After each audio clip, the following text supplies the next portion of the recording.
Lição de número 5: O avivamento na vida da igreja. Querido professor, querida professora, nesta semana vamos estudar o avivamento produzido por intermédio do Espírito Santo em Atos dos Apóstolos. Veremos que é uma promessa que diz respeito a todo crente salvo em Cristo Jesus. Esse avivamento do Espírito traz vida à igreja local, dinamiza a sua obra e em tudo glorifica a Cristo Jesus. Veja, meus queridos irmãos, que o Espírito Santo de Deus unge seus servos para uma grande obra e autentica o ministério cristão. Assim, não podemos viver uma atividade ministerial que não esteja sob o pleno domínio do Espírito de Deus. Do contrário, é a carne que tomará à frente, valores opostos ao Evangelho que prevalecerão. Muito bem, eu sou o pastor Evandro Oliveira e você está no nosso canal Teologia Simplificada aqui no YouTube. Estamos aqui, queridos irmãos, para darmos sequência ao nosso estudo da Escola Bíblica Dominical, primeiro trimestre de 2023, Revista dos Adultos, Lições Bíblicas. E olhe, o tema deste trimestre é Aviva a tua obra, o chamado das Escrituras ao quebrantamento e ao poder de Deus. Lição de número 5, o avivamento na vida da igreja. E eu convido você agora, meus queridos irmãos, para irmos para a parte introdutória da nossa lição.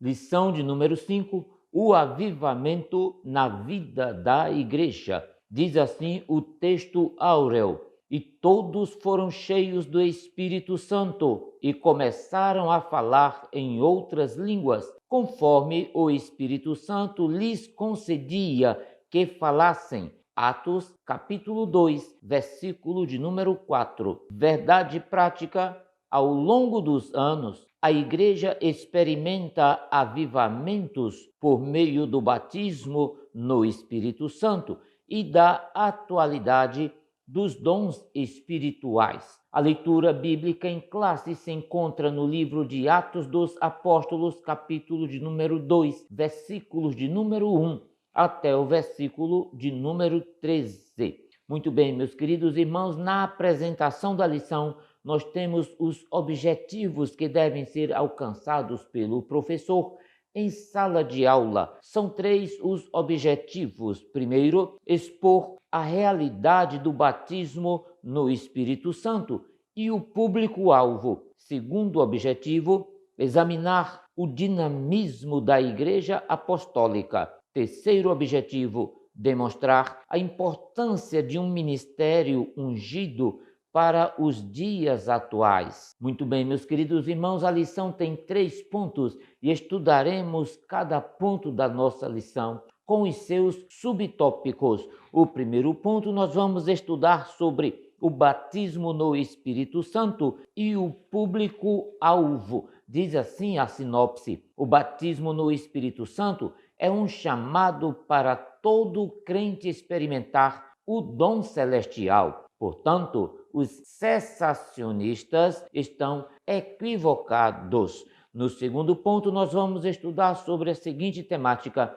o dinamismo da Igreja Apostólica. Diz assim a sinopse do segundo ponto: a Igreja do Pentecostes nasceu avivada e permaneceu avivada. Isso explica o dinamismo dessa igreja. No terceiro ponto, meus queridos irmãos, nós vamos estar estudando sobre um ministério ungido para os dias atuais. Diz assim a sinopse do terceiro ponto: um ministério cristão deve ser ungido pelo Espírito Santo, autenticado por Deus e glorificar a Cristo Jesus. Muito bem, meus queridos irmãos, vamos ao primeiro ponto da nossa lição. Mas antes de continuar, eu quero fazer 3 pedidos a você, pode ser. E o primeiro pedido que eu faço a você é: se você é novo por aqui, faça a sua inscrição no nosso canal agora.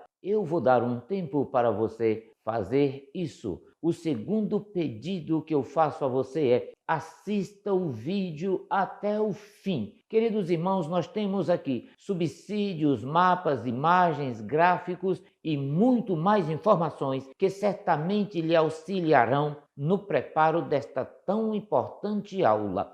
E o terceiro pedido que eu faço a você é: deixe aí o seu comentário, ative o sininho de notificações, porque ele é muito importante para a continuação do nosso trabalho aqui no YouTube. Ainda queremos lhe informar que as lições estão sendo agrupadas em uma playlist para facilitar a sua consulta. A você que tem acompanhado semanalmente o nosso canal Teologia Simplificada com o pastor Evandro Oliveira aqui no YouTube, é muito bem-vindo a mais uma aula. E você que chegou agora pela primeira vez e está conhecendo o nosso trabalho aqui, é muito bem-vindo também.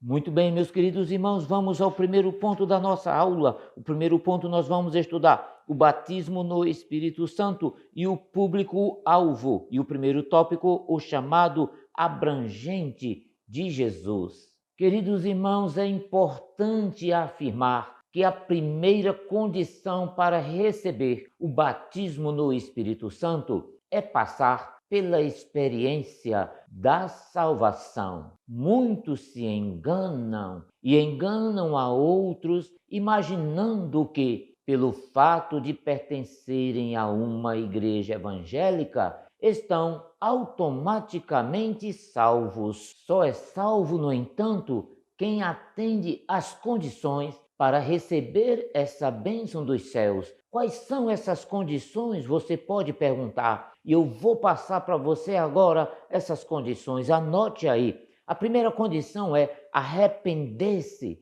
e crer no Evangelho. Está escrito: e depois que João foi entregue à prisão, veio Jesus para a Galileia, pregando o Evangelho do reino de Deus e dizendo: o tempo está cumprido e o reino de Deus está próximo. Arrependei-vos e crede no Evangelho. Livro de Marcos, capítulo 1, versículo 14 e versículo de número 15. Perceba, irmãos, ninguém pode ser salvo sem o arrependimento e a fé. A segunda condição necessária para a salvação é obedecer a Deus. Não é crer por crer, não é apenas uma crença, é crer com obediência. Jesus disse: nem todo o que me diz Senhor, Senhor, entrará no reino dos céus, mas aquele que faz a vontade de meu Pai que está nos céus. Evangelho de Mateus, capítulo 7, versículo de número 21.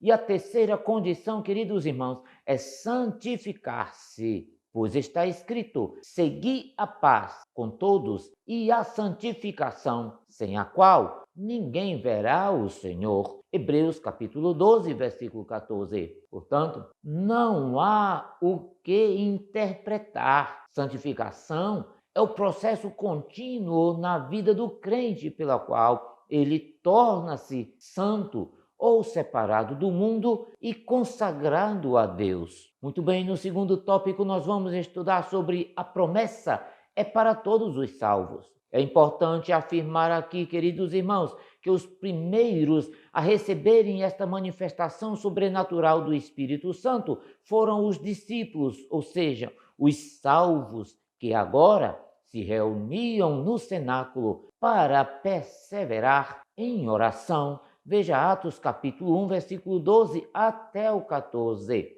Irmãos, grande era a expectativa daqueles irmãos sobre o que aconteceria depois da ida de Jesus aos céus. Mas eles estavam se lembrando da promessa que o Senhor fez: eu rogarei ao Pai e ele vos dará outro Consolador, para que fique convosco para sempre. João 14, versículo 16. Terceiro tópico, o engano dos cessacionistas. Queridos irmãos, o que é cessacionismo? Veja, o cessacionismo é a visão de que os dons milagrosos de línguas e curas cessaram, ou seja, que os milagres e os dons duraram até o fim da era apostólica. A maioria dos cessacionistas creem que, embora Deus possa e ainda faça milagres hoje,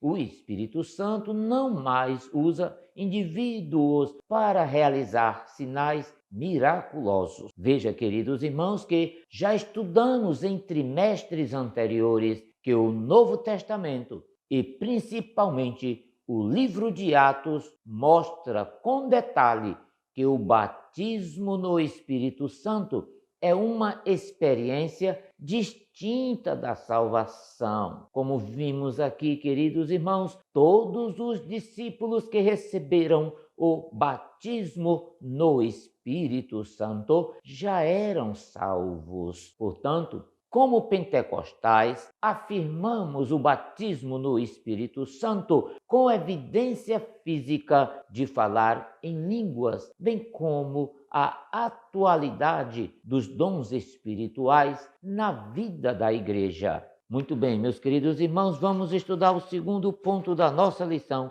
que fala sobre o dinamismo da igreja apostólica. E o primeiro tópico, a igreja nasce avivada. Queridos irmãos, se quiséssemos fazer uma lista dos 10 maiores dias da história da humanidade, veja isso, certamente o Pentecostes, após a ressurreição de nosso amado Senhor e Salvador Jesus Cristo, esse dia teria de estar nesta lista. Veja que o Pentecostes foi o começo de tudo, foi o início daquilo que estava proposto não na mente do homem, mas na mente de Deus desde a eternidade. Aceitamos a ideia de que a Igreja de Cristo veio a existir como tal no dia de Pentecostes, quando foi consagrada pela unção do Espírito Santo de Deus. Assim como o tabernáculo foi construído e depois consagrado pela descida da glória divina, de igual modo, os primeiros membros foram consagrados no cenáculo e consagrados como igreja pela descida do Espírito Santo de Deus. Muito bem, meus queridos irmãos, vamos para o segundo tópico do segundo ponto, que fala sobre a igreja depois do Pentecostes. É importante afirmar que, além do crescimento numérico, o derramamento do Espírito provoca outras mudanças. Começa a emergir entre os crentes o que pode ser descrito por um estilo de vida pentecostal. Lucas mostra a vida desta comunidade de 4 modos. Anote aí. Primeiro, os novos convertidos são crentes compromissados que se dedicam firmemente a tudo que é ensinado pelos apóstolos. Segundo, queridos irmãos, os crentes se dedicam à comunhão. A palavra comunhão aqui, koinonia, expressa a unidade da igreja primitiva. Estes primeiros discípulos são um pela fé em Jesus Cristo e pela comunhão com os outros. Veja, meus queridos irmãos, que eles expressam amor e harmonia. Eles estão unidos de mente e também de coração. E terceiro, queridos irmãos, os novos crentes permanecem no partir do pão. Será, irmãos, que essa expressão se refere às refeições comuns ou se refere à ceia do Senhor? Perceba aqui que Lucas está relacionando somente ações significativas de 3.000 crentes. Assim, é muito provável que o partir do pão se refira à observância da ceia do Senhor. 4, queridos irmãos, entre as devoções diárias destes novos crentes, inclui-se a oração. Veja que depois de Jesus ter ascendido aos céus, os discípulos voltaram a Jerusalém e fizeram do templo, sabe o quê? Isso mesmo, um lugar de adoração. Eles observavam as horas de oração judaica e antes do dia de Pentecostes, veja isso, reuniam-se em oração pelo batismo com o Espírito Santo. Isso está no livro de Atos, capítulo 1, versículo 14. Depois do derramamento do Espírito Santo, eles continuam firmes em oração. Assim, a oração e louvor marcam a vida da igreja, além dos outros 3 elementos. Todos esses 4 elementos citados aqui confirmam o poder e a presença do Espírito Santo na vida da igreja. Muito bem, meus queridos irmãos, a aula está maravilhosa, não saia daí, porque agora nós vamos para o terceiro ponto da nossa lição, um ministério ungido para os dias atuais, e o primeiro tópico, na unção do Espírito Santo. O que é um ministério ungido? O ministério ungido é aquele que ensina com o poder sobrenatural de Deus sobre os crentes e que aceita o batismo no Espírito Santo como atual para os dias de hoje. O ministério ungido é aquele que ensina sobre os dons espirituais e estimula a sua busca. Um ministério ungido é aquele que experimenta a ocorrência dos dons espirituais nos dias de hoje. Veja, queridos irmãos, que sem os dons espirituais, como dissemos, uma igreja não passa de uma associação de direito privado, de caráter religioso, sem fins econômicos ou sem fins lucrativos. O que é, então, um ministério ungido? Veja isso, queridos irmãos, o obreiro que exerce um ministério na unção do Espírito Santo de Deus demonstra ter uma vida de dedicação e amor à obra do Senhor, tudo fazendo para a honra e glória de Deus e não em busca de reconhecimento humano ou reconhecimento ministerial. Com a função do Espírito Santo, a pregação tem poder e é acompanhada com sinais autenticadores da bênção de Deus. Estes sinais podem ser a salvação de almas para Cristo, podem ser realizados em nome do Senhor Jesus, incluindo o expulsar demônios, falar em línguas, pegar em serpentes se for necessário, beber coisas mortíferas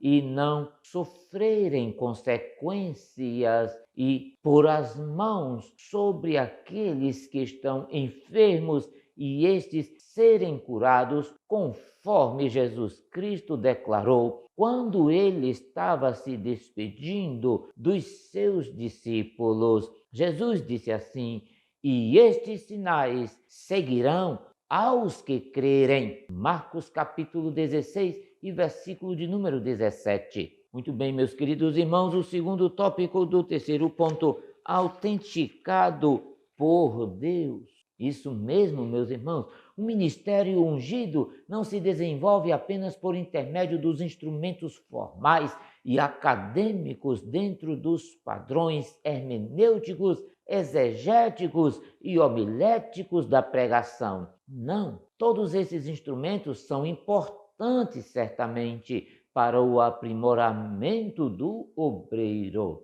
Mas, queridos irmãos, permita dizer, só eles não bastam. É preciso que Deus aprove o trabalho do obreiro. Foi assim que aconteceu em Marcos, quando Jesus autenticou a pregação dos discípulos, confirmando a palavra com sinais que se seguiam. Marcos capítulo 16 e o versículo 20. Portanto, queridos irmãos, o modelo da pregação do Novo Testamento é uma mensagem confirmada pelos sinais e prodígios de Deus. Muito bem, meus queridos irmãos, vamos agora para o terceiro tópico do terceiro ponto. Glorifica a Cristo. Isso mesmo, o ministério ungido glorifica a Cristo. O ministério ungido pelo Espírito glorifica a Cristo e não o homem. Não por acaso. Nosso Senhor declarou que a missão do Espírito Santo é glorificá-lo. Assim, toda a mensagem do Evangelho e atividade sob a direção do Espírito Santo, queridos irmãos, deve glorificar a Cristo. Aos Coríntios, o apóstolo Paulo ensina que quer comais, quer bebais, ou façais qualquer outra coisa, fazei tudo para a glória de Deus. Deus em Cristo é que deve ser glorificado a partir de nossa instrumentabilidade na obra do Senhor. Querido professor, querida professora, a Igreja Apostólica nasceu sob o avivamento do Pentecostes, debaixo do glorioso batismo no Espírito Santo. Ao longo de sua história, aprendemos que a razão do seu êxito não foi o reconhecimento humano de seus pregadores, o reconhecimento humano de seus membros e congregados, não. O que fez toda a diferença no ministério da Igreja Apostólica foi a unção do Espírito Santo sobre essa igreja. Não podemos, queridos irmãos, deixar a chama se apagar. A unção do Espírito Santo continua disponível hoje. Muito bem, meus queridos irmãos, estamos chegando ao fim da lição de hoje. Não esqueça de ativar o sininho de notificações. Também não esqueça de assinar o nosso canal Teologia Simplificada com o pastor Evandro Oliveira aqui no YouTube. Comentar e compartilhar esse vídeo aí na sua igreja com amigos e irmãos da Escola Bíblica Dominical. Muito obrigado pela sua companhia e até a próxima semana. Deus vos abençoe sempre.